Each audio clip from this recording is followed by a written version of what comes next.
Y le damos entonces la bienvenida a nuestro invitado de hoy, que es el doctor Andrés Vázquez, a cargo del Departamento de Urología y Andrología de Alitus Instituto Médico. ¿Qué tal, doctor? Muy bien. ¿Qué es la próstata, doctor? ¿Cuál es su función? Y si puede, me dice dónde está ubicada. Mira, la próstata es una glándula masculina, una glándula sexual masculina que se encuentra por debajo de la vejiga, que es el lugar de almacenamiento de la orina, y está rodeando a la uretra, que es el lugar por donde sale justamente la orina. Y forma parte de sus sustancias, forman parte del líquido seminal. Al contrario de lo que muchos piensan, que creen que es el testículo solo aporta a los espermatozoides. Y estas sustancias nutren a los espermatozoides. Importantísima tarea la de la próstata. Sí. Bueno, resulta que la próstata puede estar agrandada y no por eso ser algo maligno. Exactamente. ¿No? ¿Cómo se llama la patología benigna y por qué se produce y bueno, qué síntomas trae? Mira, la próstata va aumentando con la edad de tamaño y produce lo que se llama la hiperplasia prostática benigna, ¿sí? Y te acordás que habíamos dicho que rodeaba la uretra, entonces al comprimir la uretra, ¿sí?, comienza a almacenarse orina en la vejiga y produce las alteraciones miccionales, las alteraciones por una obstrucción prostática. Y estas son... Comienza con un retraso en el inicio de la micción. El paciente va a orinar y tiene que esperar ahí un ratito para que empiece a salir el chorro de orina. El chorro es fino, es muy débil, ¿sí? Inclusive ya no sale continuo, sale en forma discontinua y a veces en forma de lluvia, ¿sí? Entonces tiende el paciente a sentarse para no manchar el inodoro, ¿sí? El paciente tiene la sensación de que no evacúa por completo la vejiga, ¿sí? Y esa es una sensación real, ¿sí? No lo evacúa por completo y comienza a ir mucho más seguido al baño, a aumentar su frecuencia miccional, inclusive durante la noche. Son pacientes que prácticamente no descansan porque se pueden levantar 3, 4, 5 veces por la noche. Será benigno, pero es molesto. complicado. Sí. Y usted decía que aumenta el tamaño. El tamaño de la próstata leí que era de una nuez, el normal. Más o menos, sí. Bueno, ¿y siempre va a aumentar el tamaño o algunos hombres van a tener la suerte de que no van a tener problemas? Mira, generalmente a partir de los 40 años comienza a haber esta sintomatología, ¿sí? Obviamente hay pacientes que tienen más marcada esta sintomatología y otros tienen la suerte de que no, ¿sí? Al paciente siempre le gusta mucho este dato que da la ecografía, el tamaño prostático. ¿Se puede saber por ecografía? El tamaño de la próstata se puede, sí, un peso prostático aproximado que es de 30 gramos, pero obviamente en pacientes mayores puede estar más aumentada. Y otra forma de saber el tamaño prostático que es muy importante es el tacto rectal, que es uno de los estudios que se debe realizar para el control prostático. ¿A qué edad un hombre, usted dijo recién los 40, tiene que consultar, aunque no tenga ningún síntoma grave, con un urólogo, o no debe consultar si no tiene síntomas? Si tiene síntomas debe consultar, sí, y si no los tiene, como la mujer hace sus controles ginecológicos anuales, también el hombre tiene que tener esta cultura de prevención y controlarse en forma anual. Y si bien las pautas van a ir modificándose para que la gente entienda, es a partir de los 40, 45 años debe comenzar su control prostático. Así prevenimos enfermedades prostáticas que tomadas a tiempo, con una detección precoz, pueden ser curables. ¿Qué se busca en ese control? ¿Ustedes los reciben y qué les mandan? ¿Un análisis de sangre? No, no es simplemente un análisis de sangre, ¿sí? No, pero también. También, sí, no, sí. Pues yo ya empecé estoy por tildar. Primero, análisis de sangre. Un interrogatorio, buscando esta sintomatología.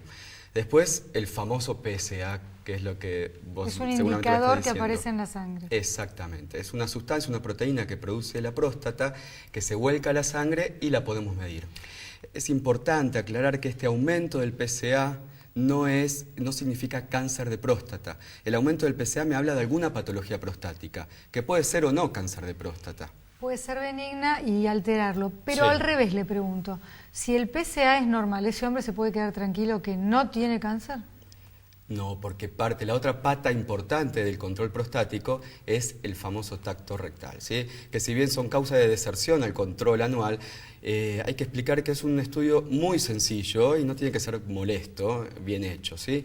Y inclusive vos sabés que se puede diagnosticar cáncer de próstata con tacto rectal aún con un PSA normal, ¿sí? Porque con el tacto yo palpo esa próstata, sé su tamaño, sé su consistencia, si hay o no nódulos, y ahí decido si hacer una punción biopsia prostática o no, que es lo que me va a dar el diagnóstico definitivo de cáncer.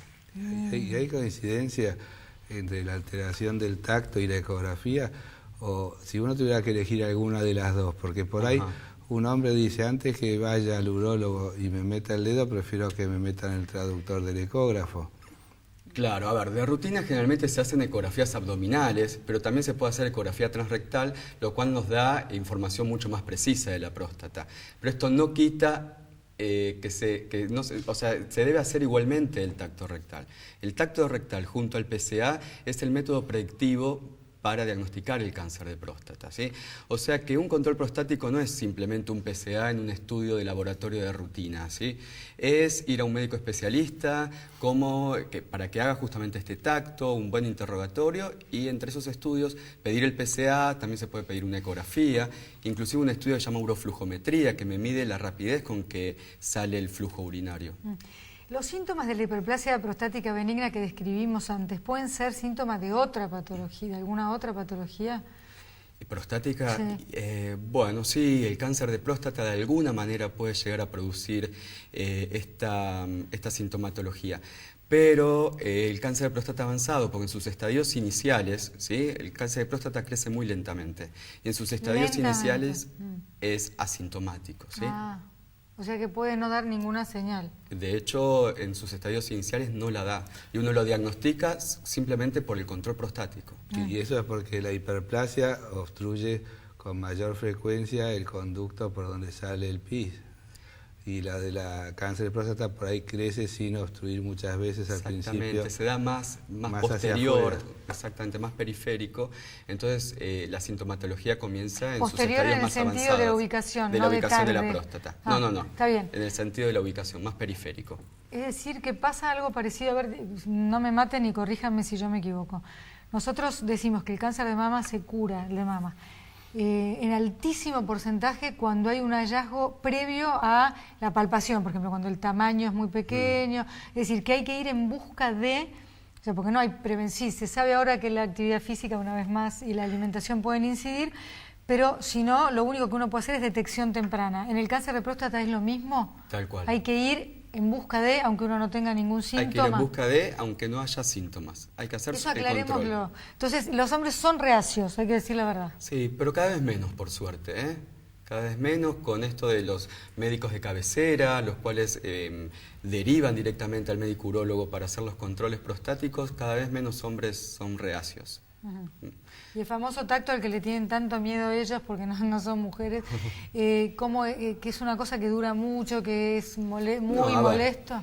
No tendría que ser molesto, ¿sí? Dura unos segundos, ¿sí? Pero es muy necesario, y eso es lo que hay que entender. Es necesario para diagnosticar cáncer de próstata, ¿sí? Y es una pata importante en el diagnóstico del cáncer de próstata junto al PSA. Una cosa no quita la otra. El tratamiento, porque se habla mucho de que, usted dijo, es de evolución lenta, por un lado, sí. Y sé que no hay un solo tratamiento posible para el cáncer de próstata. Ajá. Uno sabe de mucha gente que ha tenido cáncer de próstata y de una sobrevida maravillosa y de muchos años, sí. Pero también puede ser causa de muerte. Entonces, ¿me puede pasar en limpio el nivel de riesgo, tratamientos posibles? Sí. Digamos que hay un diagnóstico de cáncer de próstata, no alarmarse. No alarmarse, hay que ocuparse y no preocuparse, ¿sí? A ver, el tratamiento del cáncer de próstata es, hay que evaluar individualmente a ese paciente, porque yo voy a elegir un tratamiento dependiendo del estadio de ese tumor, si está localizado o si se ha diseminado, va a depender de la edad del paciente y del estado general del paciente. Entonces, un tratamiento puede ser una vigilancia activa. ¿Sí? ¿Qué quiere decir esto? Es ir pidiendo un PSA para ver si hay modificaciones, y generalmente se va a hacer este tipo de tratamiento, este tipo de vigilancia en aquellos pacientes que ya son mayores, que no tienen sintomatología por ese cáncer de próstata. Pero también tenemos los otros tratamientos, como el tratamiento quirúrgico, que es la prostatectomía radical. Y se le vamos a ofrecer a aquellos pacientes cuyo cáncer está localizado en la próstata y son pacientes relativamente jóvenes con un buen estado general, ¿sí? Y puede ir desde una prostatectomía radical convencional, que nosotros llamamos una cirugía a cielo abierto, que se hace una incisión en la parte baja del abdomen para retirar esa próstata, o bien a nivel laparoscópico o robótica, ¿sí? Que disminuye también las complicaciones y el paciente se recupera mucho más rápido, menor sangrado intraoperatorio. ¿Sí tiene consecuencias en la vida sexual del paciente? Uno debe aclarar al paciente que puede tener luego de la cirugía complicaciones, tales como incontinencia urinaria y disfunción eréctil. Obviamente cada vez menos, porque las técnicas se van depurando más y con la laparoscopía y la robótica. O sea, ¿qué ventaja tiene la robótica? Porque de la laparoscópica ya estamos más acostumbrados a hablar. Sí. Bueno, son más o menos las ¿Qué ventajas parecidas. Eso, se utiliza una máquina, ¿sí? que ayuda a operar, pero que igualmente la maneja el cirujano, llamada Da Vinci, que lo que hace es disminuir justamente los tiempos de internación, disminuir los sangrados y así disminuir también las complicaciones. ¿Hay causas que pueden provocar el cáncer de próstata? ¿Hay algo que puedan hacer para prevenirlo ustedes? A ver, no hay formas de prevenir, ¿sí?, un cáncer de próstata. Sí, lo que se puede hacer es modificar aquellos factores que pueden llegar a producirlo, como por ejemplo la dieta, ¿sí?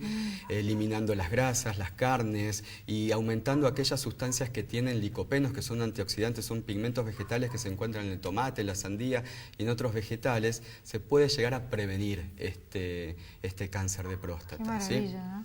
Doctor, otros tratamientos, porque nos quedamos en la cirugía. Cáncer, sí. ¿Qué otras cosas se pueden hacer en el caso del cáncer? Puede ser una radioterapia, ¿sí?, que puede ser externa, a través de los rayos se dirigen directamente a la próstata para eliminar estas células cancerígenas, o bien interna, llamada braquiterapia. Con una pequeña intervención se colocan unas semillas dentro de la próstata para que vaya destruyendo justamente estas células cancerígenas. ¿No? ¿Y el tratamiento hormonal cómo funciona? Exactamente. Porque eso me hace acordar el cáncer de mama también, ¿no? Sí.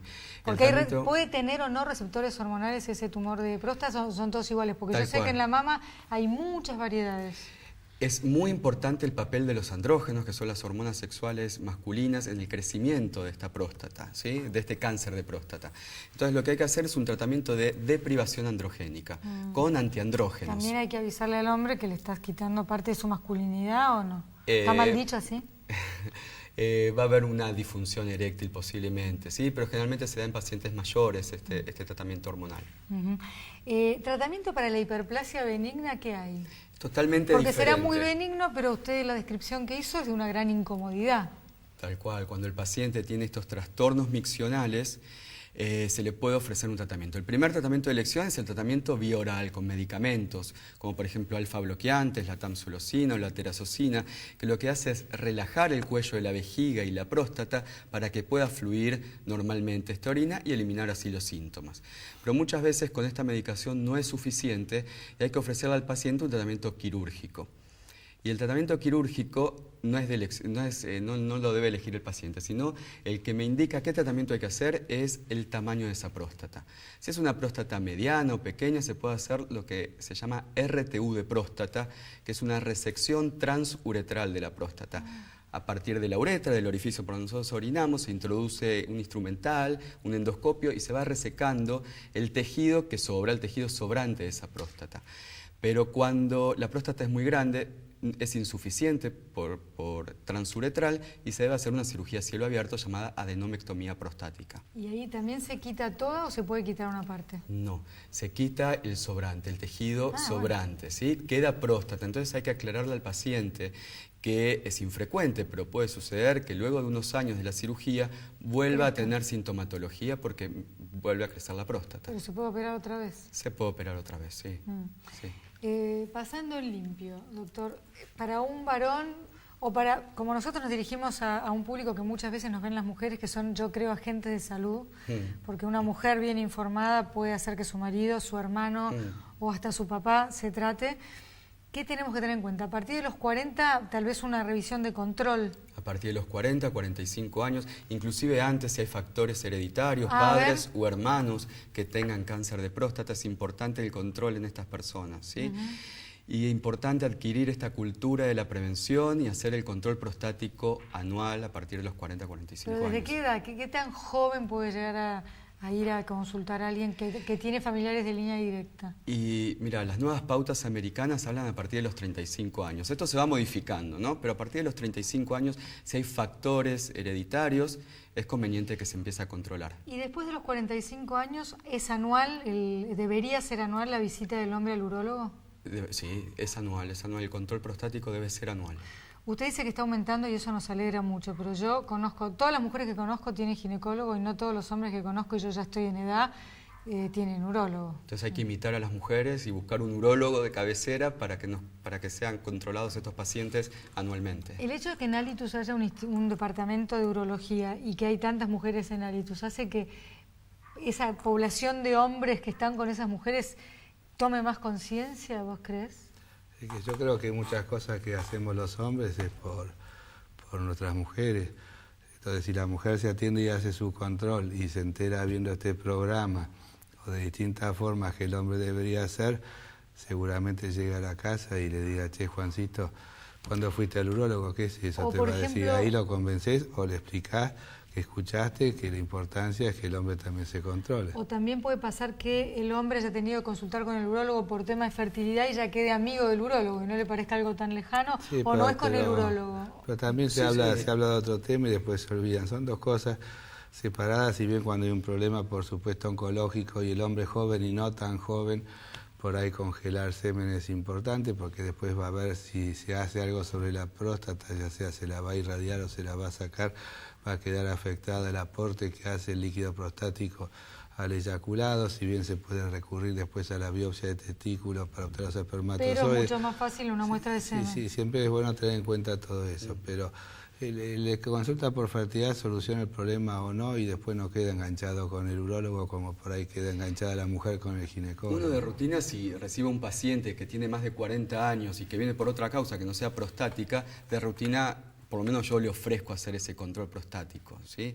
Y lo importante de estas notas y notas gráficas, que después de una nota gráfica o quizás de la gente que nos está mirando hoy por televisión, aumenta muchísimo las consultas y eso es bueno, y quizás es la mujer quien manda al hombre al control. Estoy casi segura de eso. Seguramente. Y bueno, hay que generar conciencia de los temas, porque además cualquier patología tomada a tiempo es mucho mejor que cuando le dicen, uy, lástima que usted no vino antes, ¿no? Esa frase que no está bueno escucharla en un consultorio. Es mejor la prevención.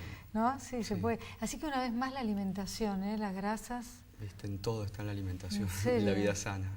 Sí. Las grasas y la falta de actividad física también puede influir. Bueno, una vida sana, lógicamente, siempre es bueno. Así que ¿Y la el actividad exceso física de bicicleta puede dañar la próstata? Puede llegar a producir una inflamación o una irritación de la próstata, pero es otro tema. Es una puede suceder una prostatitis. Está bien, pero tiene que ser alguien que además ande mucho en bici. Sí.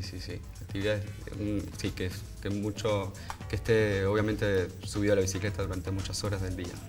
Doctor Vázquez, muchísimas gracias. Gracias a vos, gracias por su tiempo. Nosotros enseguida volvemos.